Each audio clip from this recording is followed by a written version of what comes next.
Hello बच्चों, कैसे हो आप लोग। और लास्ट वीडियो में हम लोगों ने सीखा था फाइनल अकाउंट्स, तो मैं आप लोगों के लिए एक और वीडियो लेके आ गया हूं उसी कॉन्सेप्ट को आगे कंटिन्यू करते हुए।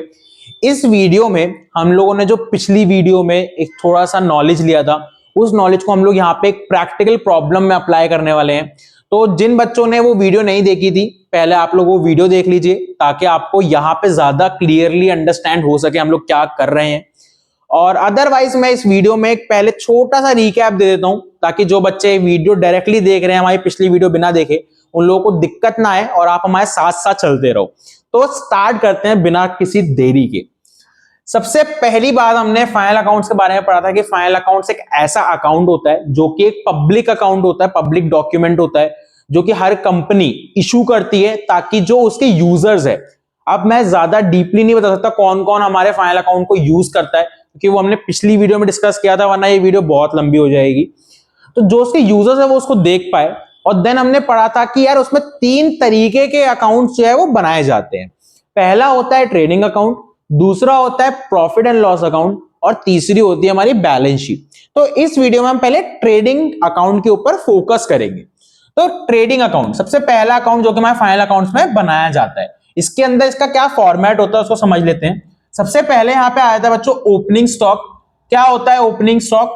ओपनिंग स्टॉक वो स्टॉक होता है जो कि मेरे पास 1 अप्रैल को ऑफ द ईयर पड़ा हुआ होगा, जो कि मेरे पास 1 अप्रैल को जो भी मेरा सेड ईयर है उसमें मेरे पास पड़ा हुआ होगा, वो होता है मेरा ओपनिंग स्टॉक।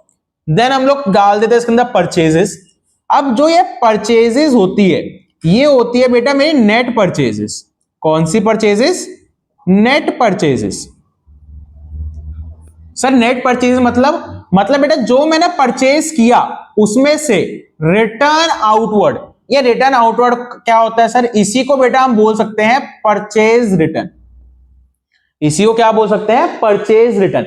यानी कि जो चीज, जो गुड्स मैंने परचेज किए थे, हो सकता है उनमें से कुछ गुड्स डिफेक्टिव निकल गए हो या फिर कुछ गुड्स मेरे को नहीं चाहिए हो, तो मैंने उनको वापस भेज दिया। तो मैं एट नेट मैंने कितना परचेज किया उसी को कहते हैं नेट परचेज। वो कैसे निकालेंगे? परचेजेस लेस रिटर्न आउटवर्ड या फिर परचेज रिटर्न। ठीक है जी। उसके बाद सर हमारा आता है डायरेक्ट एक्सपेंसेस। अब डायरेक्ट एक्सपेंसेस क्या होते हैं?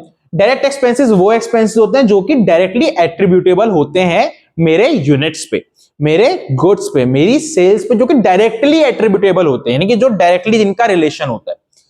डायरेक्ट एक्सपेंसेस अगर मैं आपको इन शॉर्ट बोलूं तो वो एक्सपेंसेस जो कि या तो मेरे परचेज से रिलेटेड है या फिर वो एक्सपेंसेस जो कि मेरी मैन्युफैक्चरिंग, मेरी प्रोड्यूसिंग से रिलेटेड है।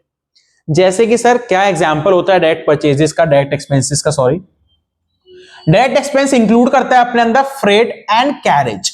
अब ये कैरेज कौन सा होता है एकदम ध्यान देंगे, ये फ्रेट और कैरेज वही है जो आपके क्वेश्चन में आपको कैसे पहचानना है ये फ्रेट और कैरेज हमारा डायरेक्ट एक्सपेंस है कि नहीं है। बेटा जो जिसके आगे लिखा होगा इन वर्ड, जिसके आगे लिखा होगा इन वर्ड, वो फ्रेट और कैरेज मेरा क्या बन जाएगा? डायरेक्ट एक्सपेंस बन जाएगा। अब क्या होता है सर फ्रेट और कैरेज? बेटा फ्रेट और कैरेज इन दोनों का बहुत ही सिमिलर मीनिंग है। मतलब वो खर्चा जो कि मैं अपने गुड्स को लेके आने में कर रहा हूं, जैसे कि ट्रांसपोर्ट का खर्चा, मेनली इसका वही मतलब होता है। कैरेज का खर्चा कौन सा खर्चा है सर? जो मैं अपने गुड्स वहां से अपनी शॉप तक, अपने शोरूम तक लाने में कर रहा हूं, वो क्या होता है? मेरा कैरेज होता है, या फिर आप उसको फ्रेट भी बोल सकते हो। तो जो कैरेज, जिसका है carriage inward, freight inward word लगा होगा, वो मेरा डायरेक्ट एक्सपेंस होगा। तो सर क्या इसमें ये इनडायरेक्ट भी होता है? हाँ बेटा, जिसके आगे आउटवर्ड लग जाएगा वो मेरा क्या हो जाएगा? वो मेरा इनडायरेक्ट एक्सपेंस हो जाएगा। जिसके आगे आउटवर्ड लगेगा वो मेरा क्या हो जाएगा? Indirect expense, ID, indirect expense. ठीक है जी। और क्या क्या आता है sir? Customs and insurance. Sir ये कस्टम्स क्या है? क्या होता है कस्टम्स? बेटा आपने कस्टम्स देखो, हम लोग जब कहीं बाहर देश से अपना सामान लेके आते हैं तो इंडिया में एंटर करने के लिए हम लोगों को कस्टम्स चेक करवाना पड़ता है, कस्टम ड्यूटी देनी पड़ती है। तो ये वही कस्टम है। अब देखो, क्योंकि ये डायरेक्टली मेरे कौन से गुड पे हुआ? जो मैं परचेज करके लेके आया। मैंने क्या बताया आपको, डायरेक्ट एक्सपेंसेस कौन से एक्सपेंसेस जो कि मेरे परचेज पे हो रहे हैं। तो देखो ये मेरी परचेज पे ही तो हो रहा है, जब मैंने सामान खरीदा तो मेरे को कस्टम देना पड़ा, इसलिए ये डायरेक्ट एक्सपेंस है। और इंश्योरेंस, बेटा इंश्योरेंस किस चीज का कराते हैं हम, अपने गुड्स का, अपने स्टॉक का इंश्योरेंस कराते हैं, इसलिए इंश्योरेंस भी क्या है, डायरेक्ट एक्सपेंस है। देन वेजेस, मैंने कहा था कि डायरेक्ट एक्सपेंस वो एक्सपेंस जो कि परचेज से या फिर प्रोडक्शन ऑफ माय गुड्स से रिलेटेड होता है। अब बेटा वेजेस क्या होता है सर, वेजेस मतलब होता है दिहाड़ी, आपने सुना होगा दिहाड़ी, हम लेबर को रखते हैं। तो आप मुझे बात बताओ, मेरे लिए सामान प्रोड्यूस कौन करेगा, मेरा एम्प्लॉय या फिर वो लेबर? ऑब्वियसली सर लेबर मेरा सामान प्रोड्यूस करने वाली है, इसलिए लेबर को जो दिया जाता है यानी कि वेजेस, वही मेरा क्या होता है, डायरेक्ट एक्सपेंस होता है। और जो मैं अपने एम्प्लॉय को पे करता हूं सैलरी, वो मेरा क्या होता है, वो मेरा इनडायरेक्ट एक्सपेंस होता है। ठीक है जी। देन गैस, वाटर, फ्यूल, ये सब कुछ मेरे किस काम के लगते हैं, ये सब कुछ मेरा मशीनरी वगैरह को प्रोड्यूस ऑपरेट करने में लगता है, इसलिए ये क्या है, मेरा डायरेक्ट एक्सपेंस है। मशीनरी क्या करती है, वो मेरी प्रोडक्शन में हेल्प करती है। देन देखो फैक्ट्री एक्सपेंसेस, इन्होंने खुद ही बता दी, देखो फैक्ट्री एक्सपेंसेस, मैंने कहा था ना डायरेक्ट एक्सपेंसेस वो एक्सपेंस जो कि प्रोडक्शन में यूज हो रहे हैं यानी कि फैक्ट्री में यूज हो रहे हैं, उनको क्या कहते हैं, डायरेक्ट एक्सपेंस कहते हैं।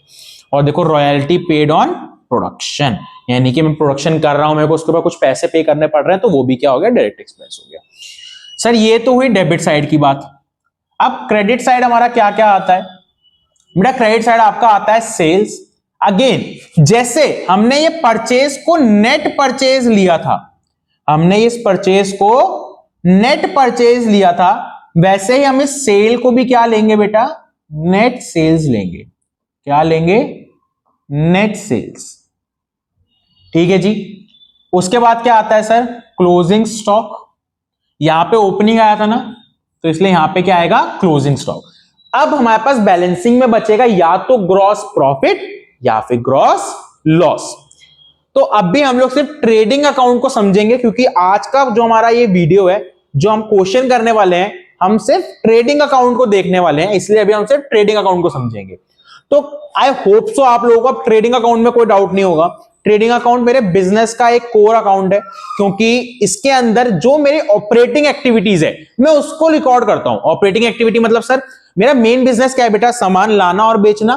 तो देखो इसके अंदर कहीं भी आपको इसके अलावा और कोई भी चीज नहीं दिखेगी, सिर्फ क्या दिखेगा, सामान जो पड़ा था लेके आ गए, उस पर क्या खर्चा किया, उसको बेच दिया, और साल के आखिरी में बेटा जैसे ये क्या था, ये वो स्टॉक था सर जो 1/4 को मेरे पास यानी कि 1 अप्रैल को। तो ये कौन सा स्टॉक है बेटा, ये वो स्टॉक है जो कि 31 मार्च को मेरे पास पड़ा हुआ था।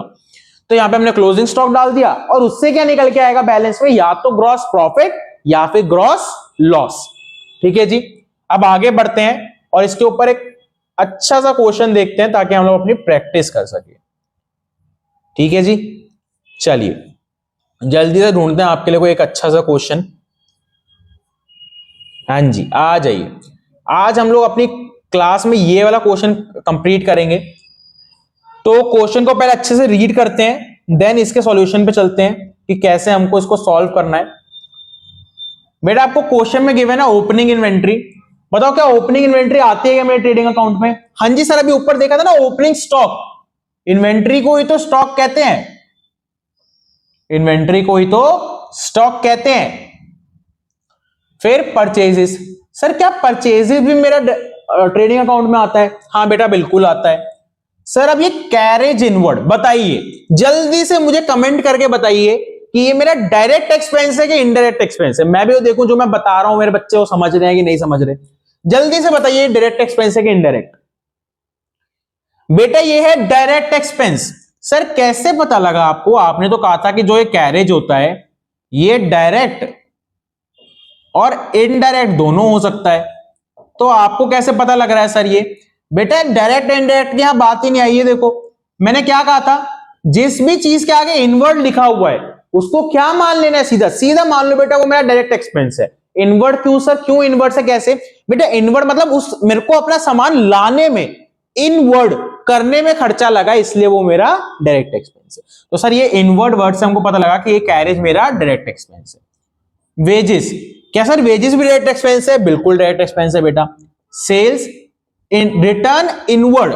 अब बेटा ये रिटर्न इनवर्ड मुझे बताएंगे कि ये रिटर्न इनवर्ड सेल्स रिटर्न है या फिर परचेज रिटर्न है, कैसे पता लगाए? यहां तो रिटर्न इनवर्ड लिखा हुआ है। अब सर ये इनवर्ड आउटवर्ड हमको समझ नहीं आ रहा, क्या कह रहे हो बेटा? देखो वही चीज है, जो रिटर्न इनवर्ड यानी कि जो रिटर्न मुझे आया है, जो रिटर्न मुझे आया है, बेटा बताओ मुझे क्या रिटर्न आएगा? क्या जो मैंने परचेज किया था वो मुझे रिटर्न आएगा? कैसी बातें कर रहे हो सर? तो बस वही बेटा, जो मैंने बेचा होगा वही तो मेरे पास वापस आएगा सामान, जो मैंने बेचा होगा। तो रिटर्न इनवर्ड मतलब सेल्स रिटर्न, रिटर्न इनवर्ड मतलब सेल्स रिटर्न। सिमिलरली इसका अपोजिट क्या हो जाएगा बेटा? रिटर्न आउटवर्ड, यानी कि जो मैंने खरीदा था मैंने उसको वापस कर दिया, रिटर्न कर दिया, रिटर्न आउटवर्ड कर दिया, अपने स्टॉक से निकाल के बाहर कर दिया। तो वो क्या हो गया? ये हो गया बेटा मेरा परचेज रिटर्न। ये क्या हो गया? Purchase return. और ऊपर वाला क्या है मेरा? सेल्स रिटर्न है, तो परचेज को हटा देते हैं। ये क्या हो गया मेरा? Sales return. और नीचे वाला क्या है मेरा? Purchase return. अरे भैया आओ जी, क्या करें, कभी कभी ऐसा भी हो जाता है हमारे साथ, है ना? कोई नहीं, हम कंटिन्यू रखेंगे। तो सर ये था मेरा सेल्स रिटर्न और ये है मेरा परचेज रिटर्न। ठीक है जी, ये क्या है? Purchase return. लास्ट में क्या गिवन है सर हमको? Closing inventory, closing inventory. और हमको एक क्या कहा है हमको करने के लिए? इन्होंने कहा है above information prepare trading account of MSABC traders for the year ended 31st March 2020 and pass the necessary closing entry। अब सर एंट्रीज कैसे पास करते हैं वो भी सीखेंगे, पहले ये सीख लेते हैं कि हम लोग अकाउंट कैसे बनाते हैं, ट्रेडिंग अकाउंट। तो चलिए जल्दी से अपना ओपन करते हैं पेज और स्टार्ट करते हैं अपना अकाउंट बनाना। चलिए जी अपना क्वेश्चन ओपन कर लेते हैं।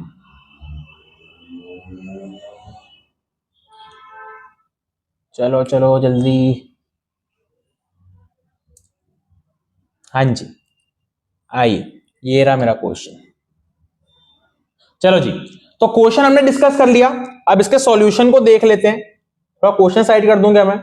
चलो आइए जी इसके सॉल्यूशन पे बात करते हैं। चलिए, हमको बनाने के लिए सर रिक्वायरमेंट क्या है? रिक्वायरमेंट है ट्रेडिंग अकाउंट बनाना है। क्या बनाना है सर? ट्रेडिंग अकाउंट बनाना है। सर फॉर्मेट क्या होता है? बेटा फॉर्मेट होता है हमारे टी शेप अकाउंट, जैसे हमारे टी शेप अकाउंट बनते हैं वही इसका भी फॉर्मेट है। ठीक है जी, टी शेप अकाउंट तो आप लोगों को पता होगा कैसे बनाते हैं। चलिए, पर्टिकुलर्स ध्यान रखेंगे बेटा, जब आप लोग अपने पेपर में होंगे तो ये बेसिक रिक्वायरमेंट होती है कि इतना तो फॉर्मेट आप लोगों को प्रिपेयर करना ही पड़ेगा, तो इसमें कोई कंजूसी नहीं करनी वरना नंबर देने में एग्जामिनर कंजूसी कर जाएगा। चलो जी प्रिपेयर करते हैं अपना अकाउंट। इंफॉर्मेशन क्या है सर? सबसे पहले इंफॉर्मेशन है बेटा हमारे पास ओपनिंग स्टॉक। सबसे पहले इंफॉर्मेशन है ओपनिंग स्टॉक। तो ओपनिंग स्टॉक किस साइड आता है sir? Sir opening stock debit side आता है, डाल दो बेटा टू ओपनिंग स्टॉक। कुछ नहीं करना, अभी हम लोगों ने देखा था ना एक फॉर्मेट, बस उसमें पुट करते रहो। कितने का है? 1,00,000 रुपए का। चलो जी, फिर है सर परचेजेस है। क्या है? परचेजेस, तो उसको भी डाल देंगे परचेजेस। अब बेटा क्या ये परचेज डाल दूं क्या डायरेक्ट? डायरेक्ट डाल दूं? नहीं डाल सकते। मैंने क्या कहा था? हम लोगों को लेना है नेट परचेज, हम लोगों को लेना है नेट परचेज। तो क्या कोई रिटर्न था क्या? हाँ सर ये देखो ये रहा परचेज रिटर्न, तो इसको माइनस कर देंगे अपनी परचेजेस में से। बताओ बेटा परचेज कितनी है मेरे पास? सर परचेजेस है हमारे पास 6,72,000। परचेजेस है 6,72,000 और इसमें से लेस करना है हमको क्या? Purchase return. क्या लेस करना है बेटा? Purchase return. कितना है सर हमारा परचेज रिटर्न? बेटा हमारा परचेज रिटर्न है 72,000। तो वो हम यहां डाल देंगे 72,000। तो मेरी नेट परचेज कितनी आ गई सर? नेट परचेज आ गई हमारी 6 लाख रुपीस। और क्या आता है बेटा? अब आते हैं सारे डायरेक्ट एक्सपेंसेस की बारी। हमने क्या यही देखा था फॉर्मेट में। अब क्या आएंगे? सारे डायरेक्ट एक्सपेंसेस। जैसे कि सर ढूंढो जल्दी हमारा डायरेक्ट एक्सपेंसेस क्या है। सर ये हमारा डायरेक्ट एक्सपेंस है, ये हमारा डायरेक्ट एक्सपेंस है। क्या कुछ और भी डायरेक्ट एक्सपेंस है बेटा? नहीं सर, बस ये दोनों ही है। तो चलो इनको डाल देते हैं फिर। क्या है सर? पहला है हमारा टू कैरेज इनवर्ड। क्या है? Carriage inward. क्या अमाउंट है बेटा कैरेज इनवर्ड का? 30,000। कितना है? 30,000। दूसरा हमारा डायरेक्ट एक्सपेंस था सर वेजेस। क्या था? वेजेस। अपने कॉन्सेप्ट को याद रखेंगे और क्वेश्चंस प्रैक्टिस करते रहेंगे बेटा, ताकि हम लोग कॉन्सेप्ट ना भूल जाए। कितनी है वेजेस सर? 50,000। That's it. क्या हमारी डेबिट साइड पूरी हो गई क्या? हाँ जी सर, डेबिट साइड पूरी हो गई। अब क्या करना है? क्रेडिट साइड पूरी करनी है। क्या आता है क्रेडिट साइड? सेल्स आती है सर। सेल्स है क्या? सेल्स बिल्कुल है। अब बताओ, क्या ये अपनी सेल के 11 लाख रुपए एज इट इज डाल दूं क्या अकाउंट में? नहीं डाल सकते सर। सेल रिटर्न, उसके तो एकदम नीचे ही लिखा है सेल रिटर्न। 1 लाख रुपए का सेल रिटर्न। तो सेल्स कितनी है सर? सेल्स है बेटा 11 लाख रुपए। सेल्स है 11 लाख रुपए। और सर इसमें से लेस कर देंगे क्या? Sales return. क्या लेस कर देंगे बेटा? Sales return. कितने का है सर सेल्स रिटर्न? 1 लाख रुपए का। ठीक है जी। तो कितनी आ जाएंगी मेरी सेल्स? 10 लाख रुपए आ जाएंगी सर। सेल्स कितनी आ गई? 10 लाख रुपए। अब क्या बचा हमारे पास? लास्ट में हमने सारी ट्रीटमेंट कर ली बेटा। देखो, हमने ओपनिंग स्टॉक डाल दिया, परचेज डाल दिया, परचेज के साथ परचेज रिटर्न डाल दिया, डायरेक्ट एक्सपेंसेस दोनों डाल दिए, सेल्स डाल दी और सेल्स रिटर्न डाल दिया। अब क्या बचा है? सिर्फ क्लोजिंग स्टॉक। क्या बचा है? सिर्फ क्लोजिंग स्टॉक। तो क्लोजिंग स्टॉक भी डाल देते हैं। बताइए जी कितना है मेरा क्लोजिंग स्टॉक? 2 लाख रुपए का है। कितना है जी? 2 लाख रुपए का। बस। क्या कुछ और बचा है क्या सर डालने के लिए? नहीं बेटा, कोई भी हमको एडजस्टमेंट नहीं गिवन अभी, क्योंकि अभी हम लोग एकदम बेस से स्टार्ट कर रहे हैं। तो अभी तक हमने कोई भी एडजस्टमेंट नहीं करी है। कोई भी एडजस्टमेंट ना तो हमको अपने क्वेश्चन में गिवन थी। अब निकाल ले हम लोग कि हमारा प्रॉफिट आ रहा है कि लॉस आ रहा है। निकाल ले, बताइए जी। टोटल करिए, जल्दी से बताइए प्रॉफिट आ रहा है कि लॉस। टोटल करेंगे इसको और बताएंगे प्रॉफिट आ रहा है या लॉस आ रहा है। इसको टोटल कर लीजिए। ये बन रहा है सर हमारा 12 लाख। ये टोटल सर यहां भी इतना ही होना चाहिए। मैच करते हैं ना हमेशा अकाउंट्स। ऐसा तो नहीं है कि ऐसे खाली छोड़ देते हैं अकाउंट को, मैच करते हैं ना हमेशा। अब बैलेंस निकालेंगे, कितना बैलेंस बचा है सर यहां से? यहां से बचा है बेटा 7,80,000 हमको माइनस करना है 12 लाख में से। तो क्या बच जाएगा हमारा? हमारा बच जाएगा ग्रॉस प्रॉफिट। क्या बच जाएगा?